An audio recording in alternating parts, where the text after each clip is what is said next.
Bonjour tout le monde. On se retrouve pour un nouveau page de scrap, donc le numéro 15 dans la série. Alors donc, comme je le fais ces derniers temps, eh bien je vais partir d'un basil blanc. Donc vous voyez, c'est un basil un peu structuré. Bon, je sais pas si d'origine c'est structuré comme ça, mais enfin bon. Donc bien oui, parce que encore une fois, donc je vais faire mon fond du début à la fin. Donc là, j'ai utilisé ce pinceau qu'on avait utilisé pour faire quelques travaux dans la maison. Et oui, il faut recycler. Et donc je vais passer du gesso. Alors pas sur toute la page, mais je vais en passer on va dire sur les 3/4, je vais me concentrer sur le côté gauche de la page. Donc une fois que mon gesso est bien sec, je sors mes gélatoses et donc je vais vous les lister comme d'habitude. Donc je vais vous mettre un petit peu les couleurs que j'ai utilisées. Si malgré tout il y avait des choses qui m'ont échappé et que j'ai pas listées sur la vidéo et dont vous auriez besoin des références, eh bien n'hésitez pas à me contacter comme d'habitude, je vous donnerai tout ça. Donc là je vais mixer les deux couleurs roses que je possède. Voilà, donc une très claire et une quand même un peu plus soutenue, sur laquelle donc je vais venir mettre de l'eau avec mon brumisateur, comme j'ai pris également l'habitude de le faire. Donc c'est bien le brumisateur parce que ça met de l'eau, mais ça en met pas trop, donc voilà, ça fait un bon mix quand même. C'est sur une surface plastifiée que j'applique mes gélatos, je les mets pas tout de suite sur ma page parce que ce que je cherche, c'est à avoir un effet très diffus.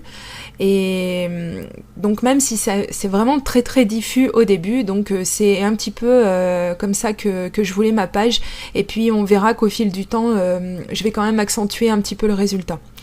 Donc là on voit que ça commence déjà à être un petit peu le cas, puisque je trouve qu'on voit vraiment pas en fait cette couleur. J'ai appliqué le gelato directement sur ma surface qui a été gessotée au préalable, et donc avec de l'eau et mon pinceau, donc je vais venir réveiller un petit peu tout ça. Donc je vais sécher entre chaque étape. On voit quand même un petit peu mieux que tout à l'heure, mais c'est encore pas ça. Mais bon, pour l'instant, je vais utiliser une deuxième couleur. Donc celui-ci, c'est le Gold Champagne, voilà. Donc une belle couleur dorée pour ce gelato. Et donc pareil, je vais rajouter de l'eau. Alors ça fait un peu cacaboudin, là vraiment. Là, je me dis, il faut pas que ça reste comme ça. Alors je remets de l'eau. Et donc je travaille tout ça donc en tournant ma page un petit peu dans tous les sens, en remettant de l'eau, en utilisant un pinceau, enfin voilà, je vais travailler vraiment pour que ce soit un tout petit peu plus, enfin un petit peu moins, enfin vous m'avez comprise quoi, voilà. Donc là, il y avait du rose, mais il n'y en avait pas assez. Alors je reprends la couleur Bubblegum, qui est le rose le plus soutenu, et donc vous voyez qu'une fois que j'en ai rajouté, on voit un petit peu plus justement ce rendu rose. Encore une fois, je sèche avec mon heat gun, voilà. Donc là, ça commence un petit peu à ressembler à ce que je veux. Alors maintenant, je trouve qu'il n'y a pas assez de couleur dorée sur ma page. Donc bien avec ma petite encre que j'ai faite moi-même, et bien donc j'en vaporise également sur la surface plastifiée, sur mon sous-main. Et c'est parti, donc je l'ai séché également avec le pistolet à chaleur. Et là donc je vais faire des gouttelettes un petit peu partout. Voilà. Et je réapplique un petit peu du gelato couleur gold champagne, et donc je rajoute de l'eau, et là le résultat c'est un peu rigide quand même, donc bon, et ben à la guerre comme à la guerre, vous voyez, je relève les manches et je fais ce que j'aime pas faire, je mets les doigts dedans, mais bon, c'est pas grave, c'est vraiment pour il le fallait quoi, hein. Il y a des fois on n'a pas le choix, il faut y aller la tête la première, voilà. On repousse ses limites. Alors donc là j'ai sorti mon gelato bleu, le Cotton Candy, et donc avec un de mes pochoirs, eh bien je vais essayer de faire tant bien que mal des bulles. Donc là j'ai pris un autre gelato, donc c'est la couleur lemon. Et donc je vais tenter aussi de travailler tout ça donc avec un peu d'eau, et donc mélanger les deux couleurs, donc évidemment pour obtenir un petit peu de vert, même si le vert c'est pas forcément, comme vous le savez peut-être, la couleur que je préfère, mais enfin bon. Donc là j'essaie de travailler un petit peu le rendu. Je galère, voilà, parce que ça va pas exactement comme je le voulais, et vraiment non, ça me plaît pas. Donc là, pas de panique, j'ai sauté son fond, donc c'est pas un souci. Donc j'ai pris un petit peu d'eau, j'ai humidifié mon chiffon et j'ai effacé. Voilà, donc c'est presque tout parti, presque. Mais bon, au final, voilà, je vais retravailler ça autrement. Donc là, j'ai pris mes pennes 68, donc qui sont des feutres aquarellables. Et donc voilà, cette couleur, c'était plus ça que je voulais en fait, hein, comme bleu. Voilà, c'est quand même ça la couleur que je recherchais. Et donc je reprends mon gelato champagne et donc je vais mélanger ces deux couleurs-là. Et donc travailler un petit peu tout ça. Voilà, travailler un petit peu les transitions. Vite fait, hein, travailler les transitions, faut le dire vite. Et donc là, je vais sécher au heat gun pour voir un petit peu ce que ça donne. Et comme le rendu me déplaît pas trop, eh bien, j'ai décidé de faire pareil. Alors oui, il n'y a pas de logique, parce qu'il y a des moments, la couleur bleue est en haut de mes petites bulles, et il y a des moments, je l'ai choisi de la mettre en bas, parce que voilà, je voulais pas un rendu... je voulais faire un tout petit peu de mixé de médias rapidos, et je voulais pas forcément avoir quelque chose de très logique quoi, sur ma page. C'est pas le but. Donc voilà. Donc vous voyez que je me passe bien comme il faut de mon pochoir bulle, puisque bon, de toute façon, voilà, tant pis, mes ronds ne sont pas très très ronds, mais enfin, qui va venir regarder ça, franchement voilà. Et donc pour faire les ombres, vas-y dérape avec le pinceau, c'est la fête. Alors, donc pour faire les ombres, j'ai appliqué du gelato directement sur la bulle, et comme ça, j'ai une couleur plus foncée, mais une couleur qui est présente quand même... puisque c'est une des deux que j'ai utilisées pour faire chaque bulle, donc il n'y a rien qui tranche, il n'y a rien qui choque, et du coup, voilà un petit peu ce que ça donne.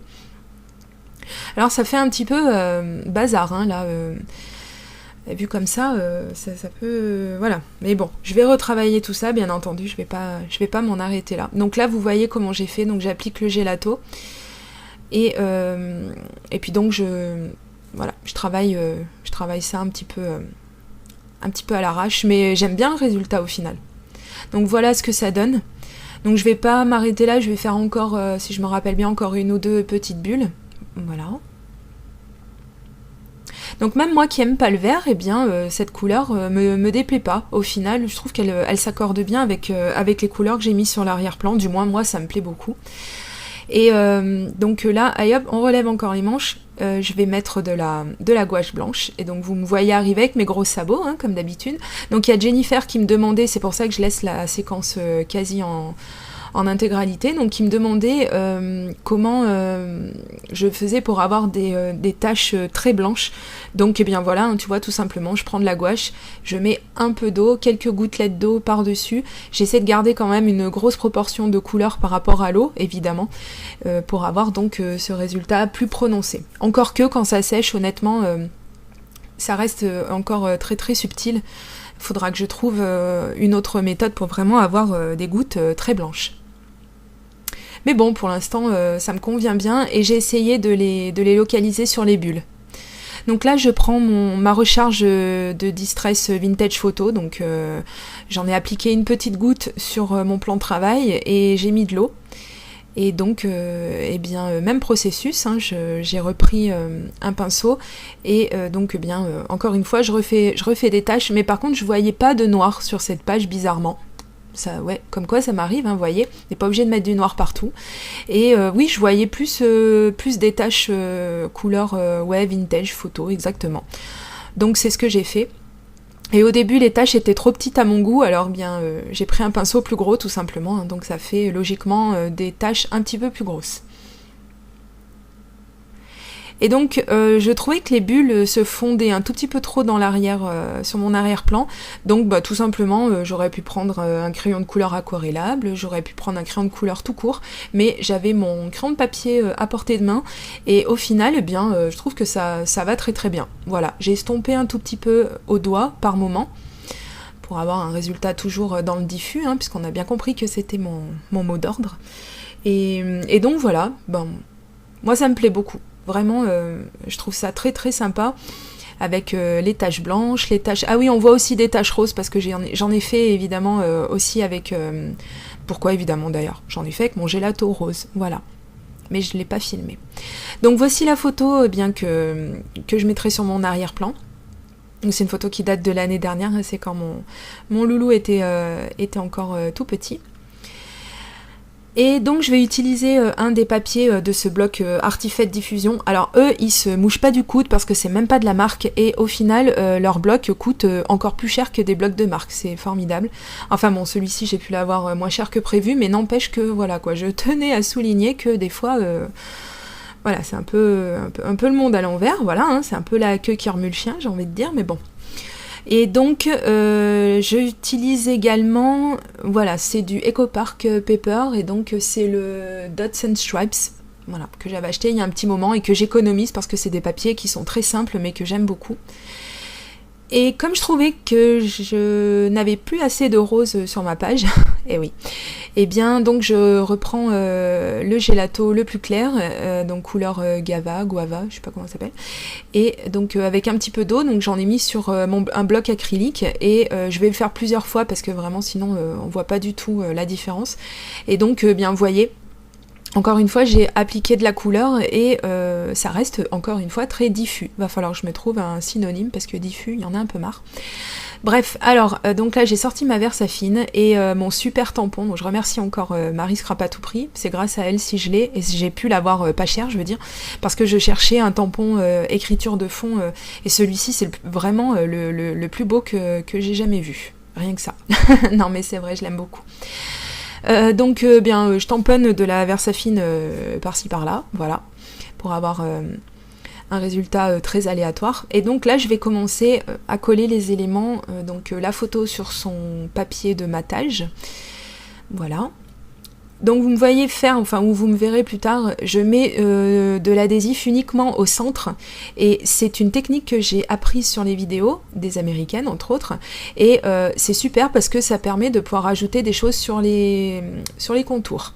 Alors donc j'ai sorti ce qui me reste de cette feuille d'acétate, donc celle que je viens de vous montrer que je suis en train d'utiliser avec les petits nuages. Donc elle est de la marque Gaia et elle s'appelle Graphologie Blanc. Pour celles que ça intéresse, parce que je sais que on va peut-être me poser la question, donc comme ça je réponds avant même que ce soit le cas. Donc ça c'est une découpe silhouette. Donc ça c'est une planche de October Afternoon, donc c'est des stickers étiquettes. Et donc là je vais la couper en deux, et puis vu que j'arrive pas à me décider, savoir si je la mets en haut, sur la droite, sur la gauche et tout, et bien du coup je vais la poser dans le coin et quand je serai plus inspirée je viendrai la positionner, voilà.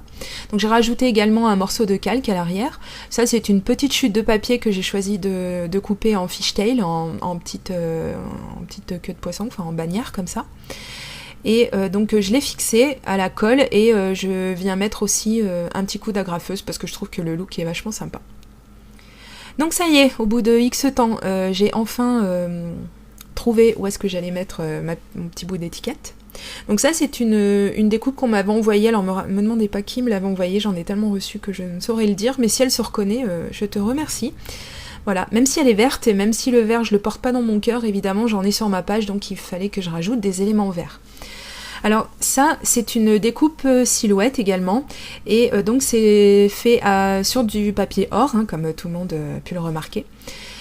Donc j'ai trouvé une feuille couleur or qui est vachement sympa à découper. Par contre ce qui m'ennuie un tout petit peu, et j'ai pas réussi à rattraper le coup, c'est que les tranches restent blanches, parce que l'intérieur du papier n'est pas couleur or, et oui c'est bon marché, donc forcément...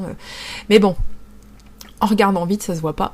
Donc j'ai collé des enamel dots maison, donc j'ai mis les plus ronds que j'ai trouvé de tous ceux que je me suis fabriqués, parce qu'au final les trucs maison, mes enamel dots ils ont tendance à sortir un peu carré, un petit peu...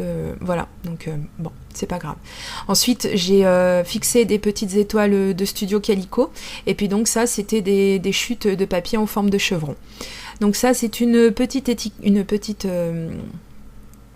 flèche, voilà, que j'ai découpée également. Cette fois-ci, c'est un die de Paper Smooches, voilà, c'est de la marque Paper Smooches, et donc je vais la coller en haut de ma page, pour faire un petit rappel en face du mot qui est lui aussi en couleur or, couleur dorée. Et donc ce mot que j'ai découpé également à la silhouette. Alors la couleur c'est pas noir, hein, c'est marron très très foncé. On le verra peut-être mieux sur les photos au final. Mais j'ai aucun élément noir, je le redis parce que c'est assez rare pour le souligner, je n'ai pas d'élément noir sur ma page. Donc j'ai rajouté hors caméra d'autres petits chevrons couleur bleu océan, enfin bleu, voilà.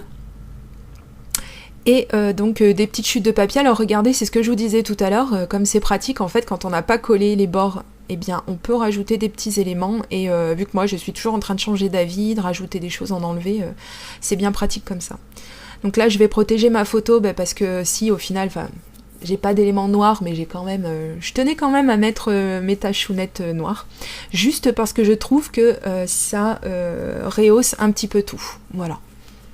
J'ai rajouté des petits cœurs aussi, couleur dorée, parce que moi aussi je commence à être à fond dans le doré à force d'en voir de partout. Au début j'étais pas très chaude et puis au final je trouve ça bien sympa. Et pour rajouter encore une touche de rose, je vais rajouter ces petits papillons.